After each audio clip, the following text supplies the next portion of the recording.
તો મતલબ મેઇનમાં અમારે વેબસાઇટમાં અમારા જે પ્રોજેક્ટ છે, અપકમિંગ પ્રોજેક્ટ છે, એના સ્ટ્રક્ચર અને જે પાસ્ટમાં મેં પ્રોજેક્ટ કમ્પ્લીટ કરેલા છે એનું ડિઝાઇન પણ અમે એમાં મૂકેલું છે.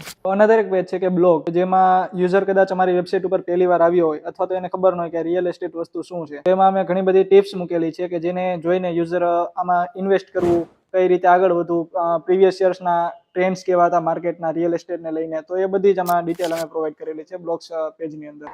અનધર પેજ છે અબાઉટ અસ, જેમાં અમારી ટીમ વિશે બધા જ તેના ડેઝિગ્નેશન સાથે સાથે એના રોલ્સ પણ ડિસ્ક્રાઇબ થયેલા છે. તો લાસ્ટમાં કોન્ટેક્ટ પેજ છે કે જેની અંદર અગર કદાચ કોઈ યુઝરને અમારી કંપની જોડે કોન્ટેક્ટ કરવો હોય તો એ કરી શકે છે. આ પ્રોજેક્ટમાં કઈ કઈ ટેકનોલોજીસ તમે યુઝ કરી?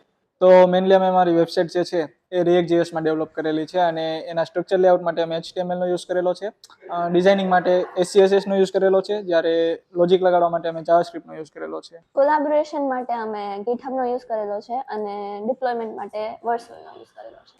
તમે આ પ્રોજેક્ટ શોર્ટ ડ્યુરેશનમાં કમ્પ્લીટ કર્યો, તો એવા કયા કયા મેઇન ચેલેન્જીસ છે જે તમે આ પ્રોજેક્ટમાં ફેસ કરવા પડ્યા હોય? તો આ પ્રોજેક્ટ એવો હતો જેમાં અમે પહેલી વાર ટીમ વર્ક કરેલું હતું, એટલે એના માટે ઘણા બધા અમને પ્રોબ્લેમ ફેસ કરવા પડ્યા હતા. આમ જોઈએ તો આપણે પેલા બધા પ્રોજેક્ટ બનાવ્યા હોય, સોલોમાં બનાવ્યા હોય, તો એમાં આપણે ખુદનો જ ડિસિઝન લેવાનું હોય, એટલે જે કંઈ પણ તમે ડિસિઝન લ્યો એ તમે ઇમ્પ્લિમેન્ટ કરી શકો. પણ ટીમ વર્કમાં હોય એટલે તમારે બીજા ટીમમેટ્સ હોય એની પણ તમારે રાય લેવી પડે, તો એક મોટો ચેલેન્જ હતો.